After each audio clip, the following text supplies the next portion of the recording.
ఓం నమ శివాయ నమ. ఓం శ్రీ మాత్రే నమ. శ్రీ వనదుర్గాయ నమ. వనదేవతాయ నమ. శ్రీ సమ్మక్కాయ నమ. శ్రీ సారలమ్మాయ నమ. ప్రజలందరికీ నమస్కారము. నవంబర్ మాసం కర్కాటక రాశి ఫలితాలు. ఈ కర్కాటక రాశిలో ఉండవలసిన వాళ్ళందరికీ స్థితిగతులు ఎలా ఉన్నాయి, వాళ్ళ యోగ నక్షత్రం ఎంతవరకు వచ్చింది, మరి వాళ్ళు ఏదనుకున్నా కూడా ఒకటి అనుకుంటే ఇంకోటి ఎందుకు జరుగుతుంది, మరి వాళ్ళకి చేతికాడికి వచ్చింది నోటికి అందుకోకుండా ఎందుకు పోతుంది, కారణం తెలుసుకోవాలని చాలామందికి చాలా సందేహాలు ఉన్నాయి.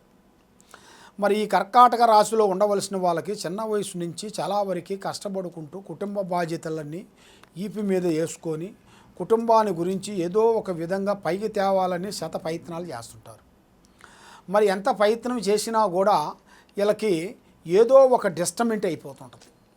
ఆ డిస్టర్బెంట్ వల్ల మైండు, మనసు, ఆలోచన విధానము కరెక్ట్గా ఉండకోకుండా చేతికాడికి వచ్చింది చేజారిపోవటం, లక్ష్మి నిలబడుకోకుండా ఉండటం, ఏ కార్యక్రమం చేసినా ఆ కార్యక్రమం విజయవంతం కాకోకుండా ఉండటం జరుగుతుంటాయి. మరి విద్య పరంగా చూసుకుంటే చాలా వరకు అభివృద్ధిగా రావాల్సిన యోగం కనపడుతుంది. విదేశాల ప్రయాణాలు కూడా చాలా వరకు వెళ్ళే యోగత కనపడుతుంది. మరి విదేశాలు వెళ్ళినా కూడా అక్కడ మంచి అభివృద్ధి, మంచి విద్య, మంచి ఉద్యోగము, తెలివితేటలతోని పెద్ద స్థాయికి ఎదగాల్సిన యోగం కూడా ఈ రాశి వాళ్ళకి, కర్కాటక రాశి వాళ్ళకి చాలా వరకు కనబడుతుంది. కాబట్టి మరి వీళ్ళకి ఏ కార్యక్రమం అనుకున్నా కూడా కళ్యాణ విషయం కానీ ఉద్యోగ విషయంలో కానీ కొన్ని దగ్గరికి వచ్చి బ్రేక్ అయిపోతుంటాయి. మరి ఎందువల్ల అవుతున్నాయి, కారణం ఏమిటని చాలామందికి చాలా సందేహాలు ఉన్నాయి. మరి ఏ కార్యక్రమం చేయాలనుకున్నా, ఎడుబాదాం అనుకున్నా కూడా మనసు ఒక రకంగా లేకోకుండా కొంత సమస్యలతో సతమతం అయిపోతున్నారు. కాబట్టి ఎక్కువగా బంధుమిత్రులను ఎక్కువగా నమ్మకూడదు. బంధువుల నుంచి కొన్ని సమస్యలు రాబోతున్నాయి. స్నేహితుల నుంచి కూడా కొన్ని సమస్యలు ఎదురొచ్చే మార్గాలు కొన్ని కనపడుతున్నాయి. కాబట్టి ఏ కార్యక్రమం అనుకున్నా, ఏ పని చేయాలనుకున్నా, ఎడుబాదాం అనుకున్నా కూడా ఆ భగవంతుడు దయ వలన మీరు చేయాల్సిన దైవ అనుగ్రహం అనేది చాలా వరకు పొందాలి. దైవ అనుగ్రహం అంటే మన ఉపవాసాలు విభూతులు పెట్టుకొని ధరించుకొని గుడి చుట్టూ తిరగటం కాదు. మనస్ఫూర్తిగా ఒక గంట సేపు అయినా సరే, ఒక హాఫ్ అన్ అవర్ అయినా సరే మనస్ఫూర్తిగా ఏ దేవుణ్ణి అన్న ఒక దేవుని మనసులో అనుకొని జ్ఞానం చేసుకుంటూ దైవ పారార్థన చేసినట్టుకైతే ఇలా జీవితంలో మార్గము పరమార్గంలోకి అనేది వెళ్ళే మార్గాలు కనబడుతున్నాయి.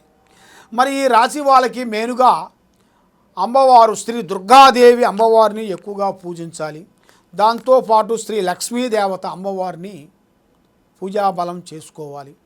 ఆ విధంగా చేసినట్టుకైతే ఇలా కుటుంబంలో ఉండాల్సిన అష్టకష్ట దరిద్ర దోష నివారణ అనేది పోతుంది, మనశ్శాంతి అనేది వస్తుంది, లక్ష్మి నిలబడుతుంది.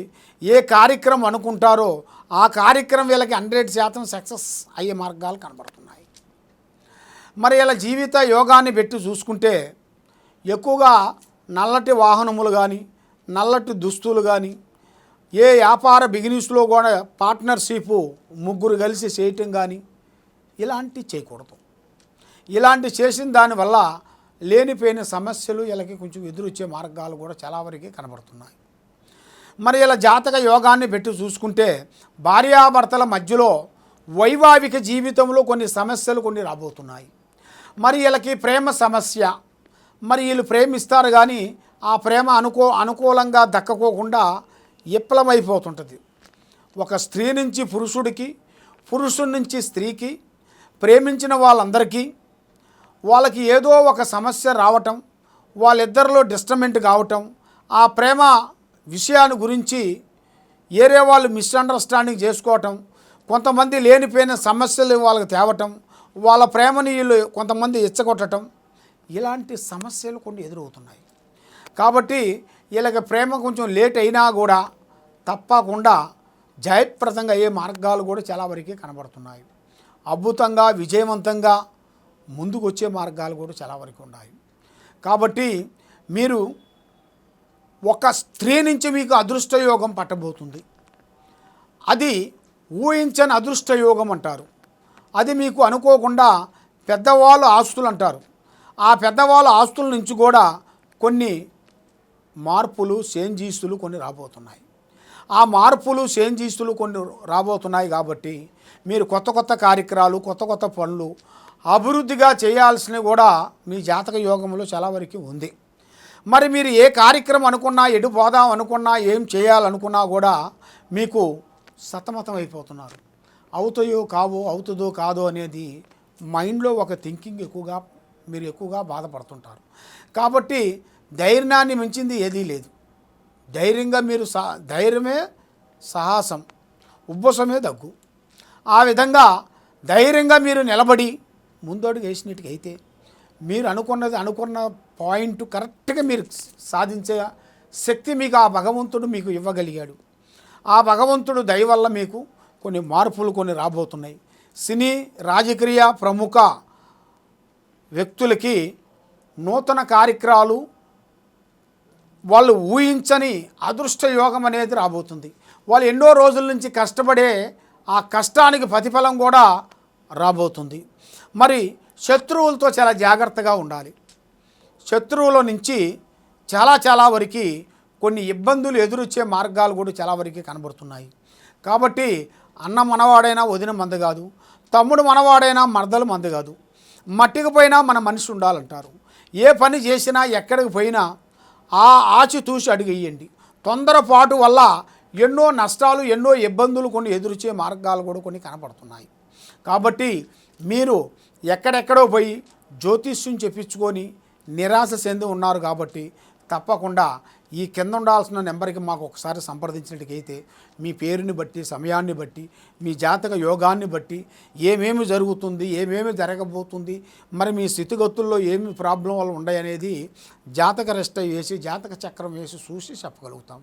కాబట్టి మేము ఇలాంటి అష్టగ్రహ, శనిగ్రహ, ముట్టిగ్రహ, వెలుగ్రహ, అష్టదిగ్బంధన, గురుబలం, రావు బలం, కేతు బలం, నవగ్రహ బలం, ఈ అన్నిటికీ మేము మా గురువుగారు గురువు వేదానంద పిల్లప్పల స్వాముల వారు సుశానాల గడ్డ కూర్చొని ఆదివారము అమావాస్య సూర్యగ్రహణం వచ్చినప్పుడు కొన్ని యంత్రములు, తాయితలు పూజ చేసి ఇస్తుంటాము. మీకు ఎలాంటి ఇబ్బంది కలిగినా, ఎలాంటి సందేహాలు ఏమైనా ఉన్నా కూడా తప్పకుండా ఈ కింద ఉండాల్సిన నెంబర్కి మాకు ఒకసారి మీరు ఫోన్ చేసి మీ అడ్రస్ మాకు పంపిస్తే మీకు ఏ ప్రాబ్లం ఉంది, ఏమేమి ఉందో అనేది చూసి దానికి తగ్గ యంత్రము కానీ, తాయిత కానీ పూజా బలం చేసి మీకు ఇవ్వబడును. కాబట్టి మీరు ఏ కార్యక్రమం చేయాలన్నా, ఎక్కడ పోతాం అనుకున్నా కూడా తొందరపాటు లేకోకుండా మీరు ఆలోచించి ముందు అడుగేయండి. మీకు నిదానమే ప్రధానం. అతి తొందరపాటు వల్ల ఎన్నో నష్టాలు, ఎన్నో ప్రమాదాలు ఎదురొచ్చే మార్గాలు ఉన్నాయి. సర్వో జనా సుఖినో భవంతు. ఓం నమః శివాయ.